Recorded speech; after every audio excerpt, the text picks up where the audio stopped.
بسم اللہ الرحمن الرحیم۔ عزیز طلبہ السلام علیکم۔ کل ہم نے سبق نمبر 2 اپنی مدد آپ، جو کہ سر سید احمد خان کی تصنیف ہے، لکھا ہوا ہے، اس کو ہم نے تھوڑا تعارفاً بات کی تھی۔ آج ہم اس کا باقاعدہ آغاز کرتے ہیں اور اس کا پہلا پیراگراف پڑھتے ہیں۔ اس میں سر سید لکھتے ہیں کہ خدا ان کی مدد کرتا ہے جو آپ اپنی مدد کرتے ہیں۔ یہ نہایت عمدہ اور آزمودہ مقولہ ہے۔ آزمودہ لفظی معنی آزمایا ہوا، اور یعنی تجربہ شدہ، آزمودہ، اور مقولہ کیا ہوتا ہے؟ اس کا لفظی معنی ہے قول، کسی کا فرمان، کسی شخص کی ایسی بات یا جملہ جو بمعنی ہو، اہم ہو، جس میں دانائی کی بات کی گئی ہو، اس کو کہتے ہیں مقولہ۔ یہ ایک آزمودہ مقولہ ہے۔ اس چھوٹے سے فقرے میں انسانوں کا اور قوموں کا اور نسلوں کا تجربہ جمع ہے، اس کی وضاحت کر دی ہے اس نے۔ اور پھر آگے لکھتے ہیں کہ ایک شخص میں اپنی مدد کرنے کا جوش اس کی سچی ترقی کی بنیاد ہے۔ یعنی اگر وہ شخص اپنی مدد آپ کرتا ہے، اپنے کام خود کرتا ہے، خود کرنے کا عادی ہے، تو ظاہر ہے کہ اس کا وہ ترقی کی طرف گامزن ہے۔ اور جب کہ یہ جوش بہت سے شخصوں میں پایا جاوے تو وہ قومی ترقی اور قومی طاقت اور قومی مضبوطی کی جڑ ہے۔ یعنی ایک شخص میں ہوگی، اس سے زیادہ اشخاص میں آئے گی، یہ جذبہ جو ہے پھر پوری قوم میں پایا جائے گا، تو ایسی قوم جو ہے وہ مضبوطی کی طرف مائل ہے۔ یہ بات کی ہے شروع میں ہی سر سید احمد خان نے۔ جبکہ کسی شخص کے لیے یا کسی گروہ کے لیے کوئی دوسرا کچھ کرتا ہے تو اس شخص میں سے یا اس گروہ میں سے وہ جوش اپنی مدد آپ کرنے کا کام ہو جاتا ہے۔ یہ ایک حقیقت ہے کہ جب انسان کو مدد جو ہے وہ میسر آ جائے، جب کسی کام میں اس کو دوسرے کا تعاون جو ہے وہ غیر ضروری طور پہ مل جائے تو وہ خود کرنے سے پیچھے ہٹ جاتا ہے، وہ اپنی کوشش نہیں کرتا۔ اور سر سید اس طرف یہ ہمیں لانا چاہ رہے ہیں کہ ضرورت اپنی مدد آپ کرنے کی اس کے دل سے مٹتی جاتی ہے جب وہ دوسروں کی مدد کی طرف دیکھتا ہے، اور جب وہ یہ چاہتا ہے کہ کوئی دوسرا مجھے یہ کام کر کے دے تو وہ خود اپنی صلاحیتوں کو بروئے کار نہیں لاتا۔ اور اس کے ساتھ غیرت، جو ایک نہایت عمدہ قوت انسان میں ہے، اس کے ساتھ عزت، جو اصلی چمک دمک انسان کی ہے، از خود جاتی رہتی ہے۔ انسان جب کسی دوسرے کی کمائی کھاتا ہے، جب انسان کسی دوسرے کی مدد کا عادی ہو جاتا ہے، تو اس نے ایک بہت عمدہ بات کی ہے اس میں کہ اس کے اندر ایک طاقت ہے، قوت ہے انسان کے اندر، خودی کی، غیرت کی، وہ ختم ہو جاتی ہے۔ اور وہ جو ہے اصل چمک دم انسان کی از خود جاتی رہتی ہے۔ اور جب کہ ایک قوم کا یہ حال ہو، جب ایک انسان کا حال ہے، اس کی عزت گئی، اس کی خودی گئی، اگر یہ وبا جو ہے، یہ بیماری، یہ دوسروں کے طرف دیکھنا، اگر وہ پوری بڑھتی گئی اور پوری قوم میں آ گئی تو سمجھ لیں کہ اس قوم کی عزت خاک میں مل جائے گی اور دوسری قوموں کی آنکھوں میں وہ ذلیل اور باعزت ہو جاتی ہے۔ یہ ایسی حقیقت ہے جو ہم اپنی آنکھوں سے دیکھتے ہیں کہ جب چھوٹی سی مثال دیتا ہوں کہ جب انسان کسی سے مانگ کے کھاتا ہے اور اس مانگ کے کھانے کا عادی ہو جاتا ہے، وہ اس کی کمائی ہے، اس شخص کی ہے، وہ اپنی محنت کر رہا ہے، اس سے آپ کو مل جاتی ہے خیرات کی صورت میں، تو وہ انسان جو بھی کہے، اس کا جو بھی موڈ ہے، جیسی بھی بات کرے گا، وہ آپ کو برداشت کرنا ہوگی، کیونکہ آپ اس سے مانگ کے کھانے کے عادی ہیں، آپ اس سے لڑ نہیں سکتے۔ یہی بات سر سید کہتا ہے کہ غیرت جو ہے انسان کی، وہ بھی ختم ہو جاتی ہے، وہ اپنے اندر خودی، وہ ایک پاور ہے انسان میں، وہ بھی جاتی رہتی ہے۔ اور اگر یہ پوری قوم میں ہو جائے تو پوری قوم کی عزت خاک میں مل جاتی ہے اور دنیا کی نظر میں وہ ذلیل اور رسوا ہو جاتی ہے۔ تو یہ پیراگراف ہے جو اس نے تعارفاً لکھا ہے۔ اور اس کے بعد ایک اور بات کی ہے دوسرے پیراگراف میں کہ یہ ایک نیچر کا قاعدہ ہے، قدرت کا قانون ہے کہ جیسا مجموعہ قوم کی چال چلن کا ہوتا ہے، یعنی اسی کے موافق، اس جیسی اس کے قانون اور اس کی مناسب حال گورنمنٹ ہوتی ہے۔ یہ اس نے بات کی ہے کہ جیسے آپ ویسے ہی آپ کے حکمران، یعنی اس نے کہا کہ فطری اصول ہے کہ جیسا مجموعہ جو ہے وہ چال چلن کا ہوگا، جیسا کسی قوم کا مجموعی کردار ہوتا ہے، اس کے اخلاق و عادات و اطوار ہوتے ہیں، ویسے ہی اس کو حکمران ملتے ہیں، اسی گورنمنٹ ہوتی ہے۔ جس طرح کہ پانی خود اپنی پنسال میں آ جاتا ہے، اور پانی پنسال میں، اب دیکھیں کہ اس کا پنسال کا معنی ہم یوں کہیں گے کہ جہاں پانی کا ذخیرہ ہو، جہاں پینے کا پانی میسر ہو، تو ویسے ہی اس نے مثال دی ہے کہ اسی طرح عمدہ رعایا پر عمدہ حکومت ہوتی ہے، اور جاہل اور خراب نا تربیت یافتہ رعایا پر ویسی ہی اکھڑ حکومت کرنی پڑتی ہے۔ یعنی حکومت کا دار و مدار انسان پر ہے، عوام پر ہے۔ اگر عوام اچھی ہے تو اس کی گورنمنٹ اچھی ہوگی، اگر عوام جاہل و خراب ہیں تو ان پر ویسے ہی حکومت ہوگی، ویسی ہی اکھڑ حکومت ہوگی، اور ویسے ہی اس پر حکمرانی کی جائے گی۔ یعنی یہ تمام کچھ ہمارے اوپر انحصار ہے کہ اگر انسان، ہم تمام لوگ، عوام جو ہیں وہ بہترین ہوں گے تو گورنمنٹ کا گلہ بندہ ہی نہیں ہے، گورنمنٹ آلریڈی اچھی ہوگی اور وہ جو ہے بہترین کام کرے گی۔ تو اگر ہم خود اخلاق و کردار سے گرے ہوئے ہیں، ہمارے اندر کوئی تہذیب نہیں ہے، ہمارے اندر جہالت ہے، اور ہم نا تربیت یافتہ قوم رعایا کی طرح ہیں، تو ہمارے اوپر حکومت خراب ہوگی، حکومت کو کوسنا پھر بنتا نہیں ہے۔ نیکسٹ پیراگراف میں مصنف کہتا ہے کہ تمام تجربوں سے ثابت ہوا ہے کہ کسی ملک کی خوبی و عمدگی، قدر و منزلت یعنی شان، بنسبت وہاں کی گورنمنٹ کے عمدہ ہونے کے زیادہ تر اس ملک کی رعایا کے چال چلن، اخلاق و عادت، تہذیب و شائستگی پر منحصر ہے۔ یعنی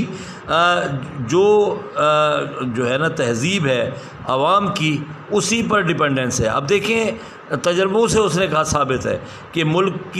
کسی ملک کی خوبی و عمدگی، اگر کسی ملک کی شان ہے، کسی ملک کی ورلڈ میں عزت ہے، تو وہ گورنمنٹ کے لیے نہیں ہے، وہ گورنمنٹ اچھی تھی اس لیے نہیں ہے، بلکہ یہ ڈائریکٹلی عوام کی طرف رجوع ہے کہ عوام کی تعریف ہے کہ عوام کا چال چلن اچھا ہوگا، اخلاق و عادت، تہذیب و شائستگی بہترین ہوگی تو گورنمنٹ اچھی ہوگی۔ تو کیونکہ قوم شخصی حالتوں کا مجموعہ ہے، قوم جو ہے شخصی حالتوں کا مجموعہ ہے۔ ایک قوم کی تہذیب در حقیقت ان مرد و عورت بچوں کی شخصی ترقی ہے جس سے وہ قوم بنی ہے۔ جیسے دیکھیں کہ ہم دیکھتے ہیں نا کہ معاشرہ جو ہے وہ افراد کا مجموعہ ہے، اور قوم جو ہے وہ معاشروں کا مجموعہ ہے۔ اسی طرح بیسک ایک بندہ بہتر ہے، اس سے اور لوگ بہتر ہوں گے، افراد بہتر ہوں گے تو معاشرہ بہتر ہوگا، معاشرے بہتر ہوں گے تو قوم بہتر ہوگی۔ اسی طرح وہ کہتا ہے کہ پھر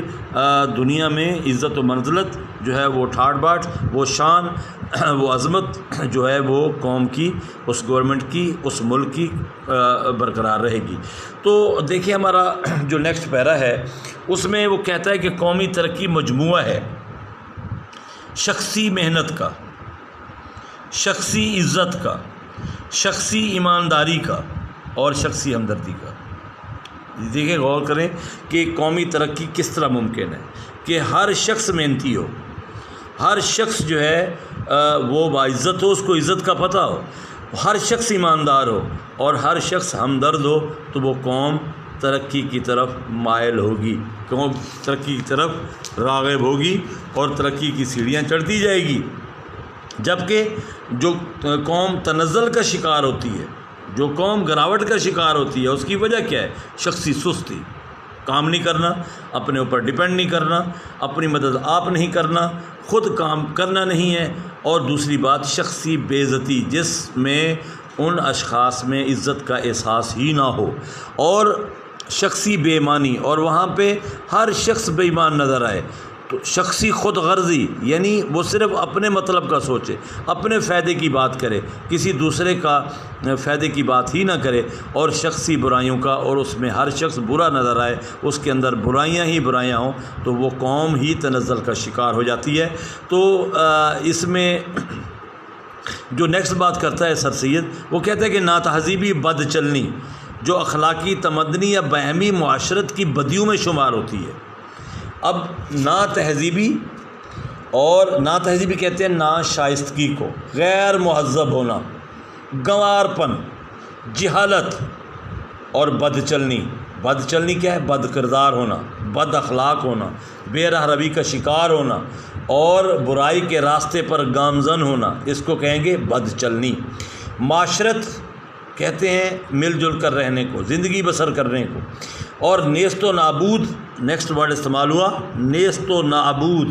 یعنی خاتمہ ہونا، مٹ جانا۔ اور اس میں وہ کہتا ہے کہ نیست و نابود کر دیں تو یہ برائیاں کسی اور نئی صورت میں اس سے بھی زیادہ اور زور شور سے پیدا ہو جائیں گی۔ بات یہ کرنا چاہتا ہے سر سید کہ اگر ہم خود کوشش کریں ہی نہ، ہم کبھی نہ چاہیں کہ ہمارے اندر یہ اصلاح ہو، ہم یہ تمام چیزیں جو ہیں، وہ تمام برائیاں، وہ تمام بری رسوم، وہ تمام بری عادتیں جو ہمارے اندر گھر کر چکی ہیں، جس کی وجہ سے ہم خود گراوٹ کا شکار ہیں، ہمارا معاشرہ گراوٹ کا شکار ہے، ہمارا ملک گراوٹ کا شکار ہے، ہم اس کو صحیح درست کرنے کی پوزیشن میں ہیں، لیکن ہم اپنی صلاحیتوں کو بروکار نہیں لاتے، اس کو ہم ختم کرنے کی کوشش نہیں کرتے۔ تو اس کا کیا ہوتا ہے؟ ہم آسرا کرتے ہیں یہ کہ کوئی بیرونی طاقت ہو نا، اور وہ آئے اور ان برائیوں کو ختم کر دے، اس کو اکھاڑ ڈالے اور اس کا خاتمہ کر دے، تو یہ قطعاً ممکن نہیں ہے۔ اگر زبردستی بھی کسی نے وہ برائیاں ختم کرنے کی کوشش کی، اگر ہمارے اندر جو احساس ہے وہ نہیں ہے، ہم اگر اس برائی کو برائی سمجھتے ہی نہیں ہیں اور ہمیں زبردستی وہ برائی ختم کی جا رہی ہے، تو ہمارے اندر وہ برائیاں کسی اور شکل میں سامنے آ جائیں گی، کیونکہ ہم دلی طور پہ ان برائیوں سے چھٹکارا چاہتے ہی نہیں تھے۔ تو شاعر کہتا ہے کہ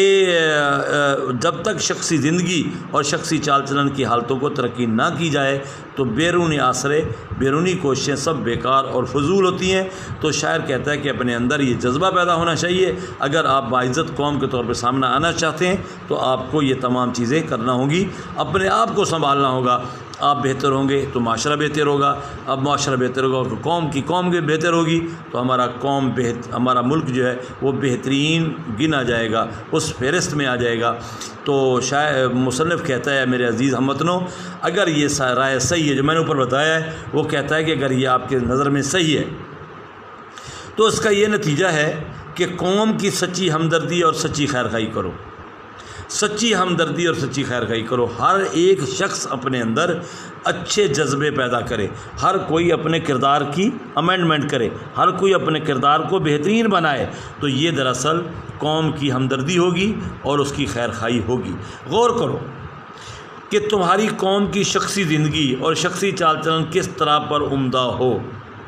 یہ وہ شخص سوچ سکتا ہے جس کے اندر خود برائی نہیں ہے، وہ قوم کے لیے سوچے گا۔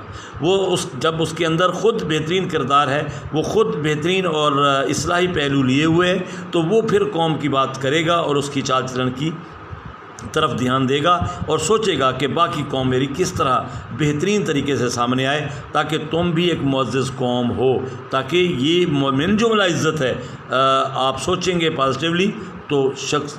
جو ہے وہ باقی قوم بہتر ہوگی، تو اس طرح آپ سمیت تمام لوگ باعزت تصور ہوں گے۔ تو کیا سوال کرتا ہے شاعر بہترین طریقے سے، وہ کہتا ہے کہ کیا جو طریقہ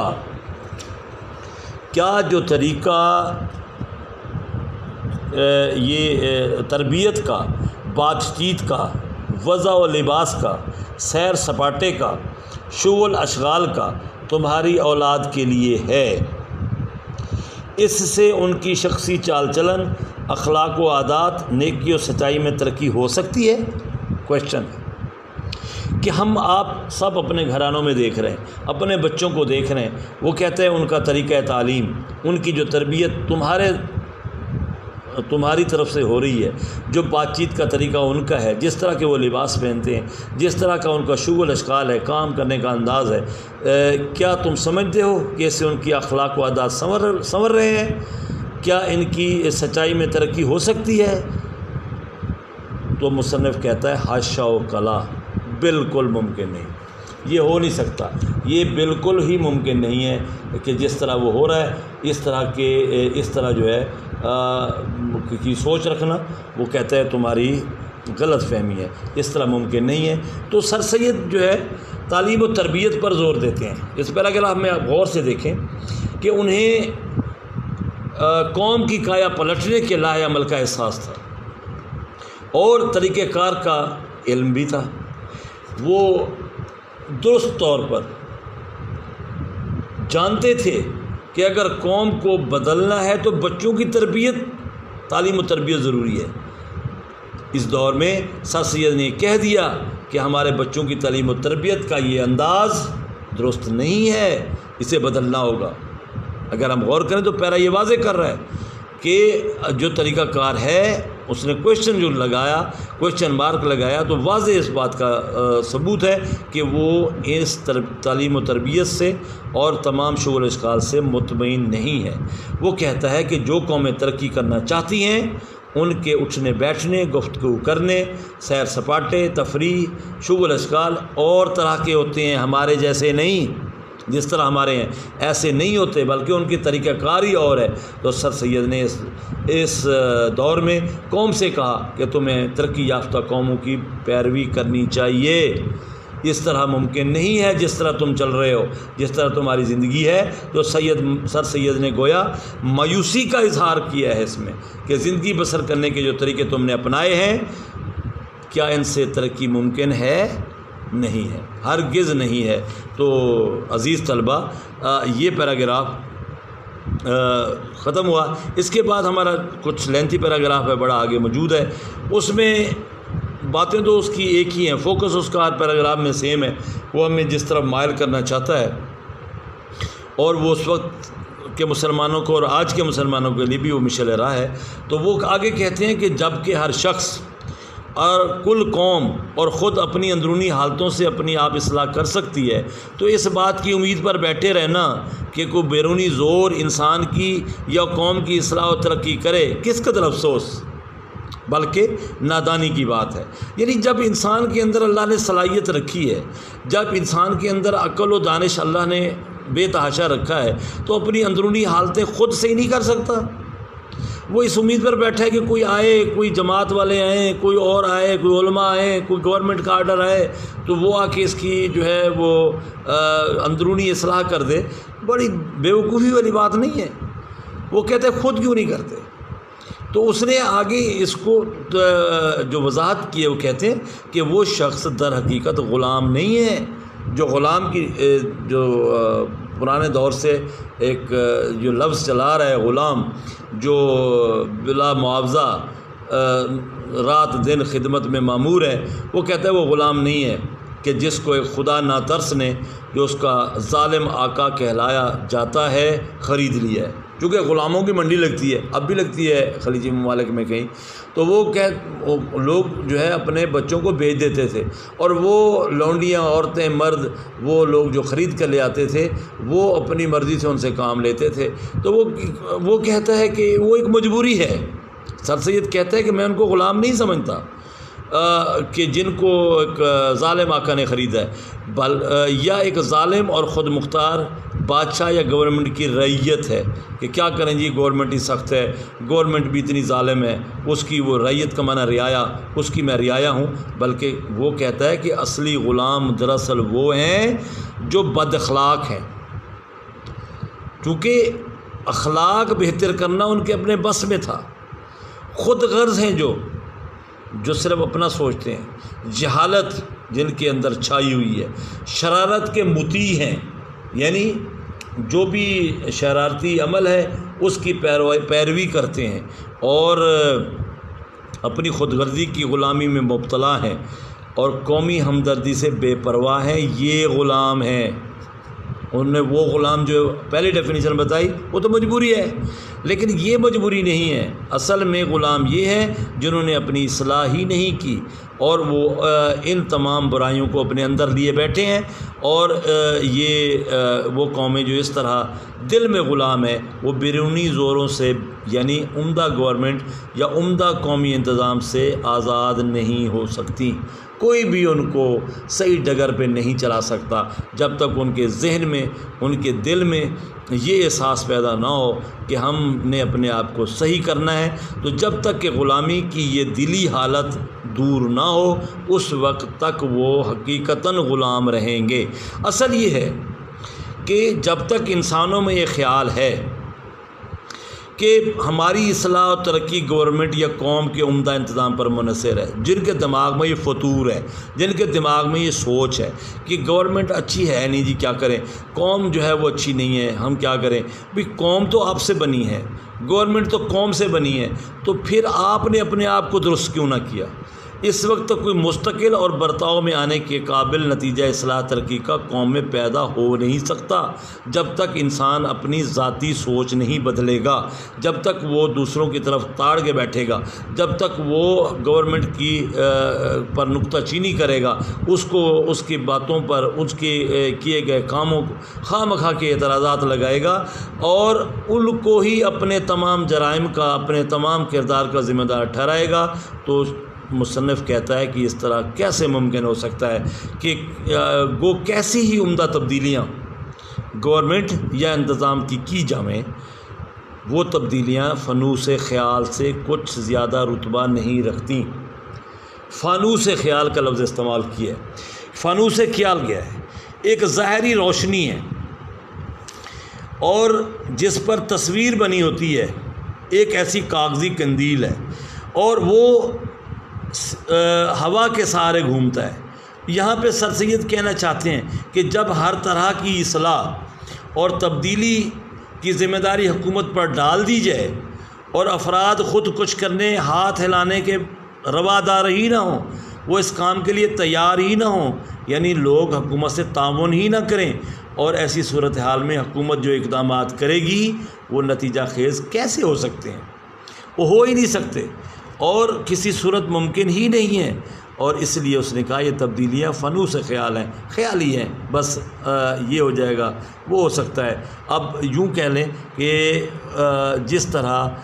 طرح کی تصویریں پھرتی ہوئی دکھائی دیتی ہیں مگر دیکھو تو عموماً اصل نہیں ہوتی۔ وہ اس لیے کہ جب آپ دیکھیں کہ ایسے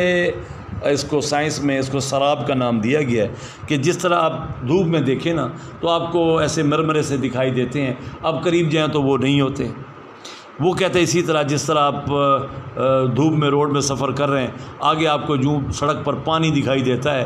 جب کہ آپ قریب جب جاتے ہیں تو وہاں کچھ نہیں ہوتا۔ اس لیے فانوس خیال ہے، جب تک آپ کچھ کریں گے نہیں، گورنمنٹ کا آسرا لیے بیٹھیں گے تو آپ اسی طرح ہی رہیں گے، آپ کی دنیا و معاشرے میں کوئی بھی عزت نہیں ہوگی۔ اور پھر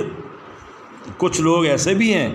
مصنف کہتا ہے کہ قومی ترقی کی نسبت ہم لوگوں کے یہ خیال ہیں کیا کہ کوئی خضر ملے۔ اب بات ہو رہی ہے کہ ہم کریں گے کچھ نہیں اور پھر تاڑ کے بیٹھے ہیں کہ چاہے کوئی ہمیں خضر علیہ السلام جیسی شخصیت مل جائے جو ہمیں صحیح راستوں پر لے جائے، ہم خود چلنے کو تیار ہی نہیں ہیں۔ تو دوسری بات کہ گورنمنٹ فیاض ہو، کہ گورنمنٹ جو ہے وہ سخی ہو، بس دیے جائے اور ہم کھائے جائیں، یعنی کسی صورت میں بھی ہم خود کچھ نہیں کریں گے۔ اب دیکھیں جہاں خضر کی بات ہوتی ہے، حضرت خضر علیہ السلام کے بارے میں کئی باتیں جو ہیں وہ پڑھنے اور سننے میں آتی ہیں۔ ایک غیر فانی شخصیت دراصل جنہیں اللہ نے عقل و دانش کی غیر معمولی صلاحیت دی ہے، یہ بزرگوں کے اقوال ہیں اس کے بارے میں، واللہ عالم بالصواب کہاں تک درست ہے۔ اور حضرت موسیٰ کے بارے میں بھی کہا جاتا ہے کہ وہ تعلیم حاصل کرنے کے لیے ان کے پاس پہنچے تھے۔ تو اللہ تعالیٰ کی طرف سے وہ تفویض کردہ بعض امور و افعال کی انجام دہی کے لیے وہ مقرر ہیں۔ بھولے بھٹکوں کے بارے میں بھی کہا گیا، ان کی رہنمائی کرتے ہیں جنگلوں میں، دریاؤں میں، پانیوں میں، تو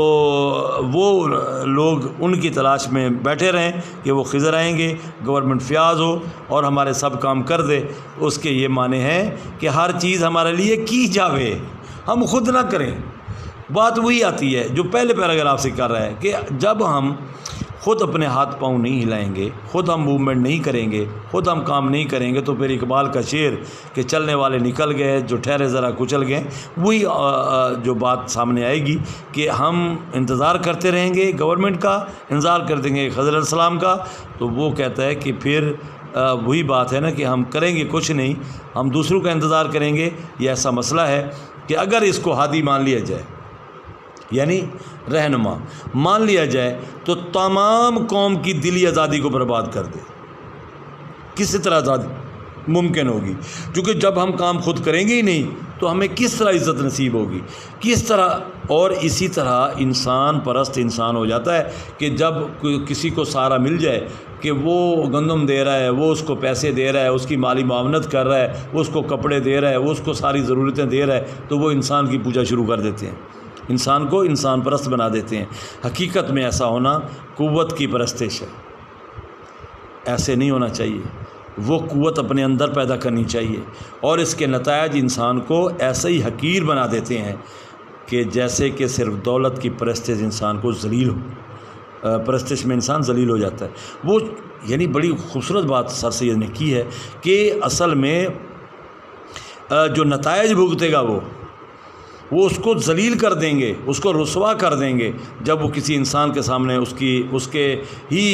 وسائل کو تاڑ کے بیٹھے گا کہ کسی طرح یہ خیرات میں مل جائیں، تو بالکل ایسے رسوا ہوگا جیسے وہ کہتا ہے کہ جو انسان دولت کا پجاری ہے، جو انسان صرف دولت روز اکٹھی کرنے کے چکر میں ہے، جو روز یہ چکر میں ہے کہ اس کو اور بڑھایا جائے اور بڑھایا جائے، اور وہ دولت کسی غریب کے کام نہیں آتی، وہ دولت کسی کے فلاح کے لیے کام نہیں آتی، تو اس شخص کی بھی معاشرے میں عزت خاک میں ملی ہوتی ہے، اس کو بھی کوئی دلی عزت و احترام سے نہیں دیکھتا۔ تو عزیز طلبہ، یہاں تک آج آپ نشان لگائیں گے، اور اس کے بعد نیکسٹ جو ہے انشاءاللہ ہم اس چیپٹر کو کل پڑھیں گے۔ تو تھوڑا سا ٹف ہے، جیسے میں نے آپ کو بتایا تھا، تھوڑا غور طلب ہے، آپ اس کو ساتھ ساتھ اسٹڈی جاری رکھیں۔ اور میں نے کل بھی آپ سے کہا تھا کہ آپ لوگ میں کچھ بچوں کے آج میسج بھی آئے تھے کہ اگر ہم پیراگراف کی تشریح کر کے آپ کو واٹس ایپ کریں یا ہم خلاصہ لے کے کریں تو کیا آپ تصحیح کر دیں گے؟ بالکل کر دوں گا۔ میں آپ کو پہلے بھی یہ دعوت دے چکا ہوں کہ اس طرح آپ کی تیاری ساتھ ساتھ ہوتی جائے گی۔ جب تک کالج کھلیں گے انشاءاللہ تو اس وقت تک ہم جو کچھ پڑھ چکے ہوں گے اسے ہم دوبارہ اس میں کہ دوبارہ جو ہے وہ ریپیٹ کرنے کی ضرورت نہیں رہے گی۔ اگر آپ نے اس کو کیجول لیا، آپ نے کہا ٹھیک ہے آ رہے ہیں سن رہے ہیں، تو پھر ہمیں دوبارہ سے پڑھنا ہوگا، دوبارہ سے محنت کرنا ہوگی۔ اس لیے آپ کو یہی میں بار بار کہتا ہوں کہ جو کچھ پڑھا اس کو غور سے سنا، غور سے اس کی تیاری کی، اور جو کوئی بچہ بھی کوئی کوئری کرتا ہے، کچھ اس کو اس میں مسئلہ ہے، تو وہ ضرور مجھے واٹس ایپ پہ کنٹیکٹ کر سکتا ہے۔ انشاءاللہ کوشش کریں گے اس کو مطمئن کریں۔ تو آج کی اس سبق کے ساتھ اجازت چاہوں گا۔ پھر وہی دعا ہے ہم سب کی، آپ سب بھی نمازوں میں دعا مانگیں کہ اللہ تعالیٰ ہمیں جلد ہی اس وبا سے جان چھڑائے اور اس وائرس کا خاتمہ کرے، تمام عالم اسلام، تمام دنیا کو، تمام انسانیت کو اس سے محفوظ فرمائے۔ آمین۔ السلام علیکم۔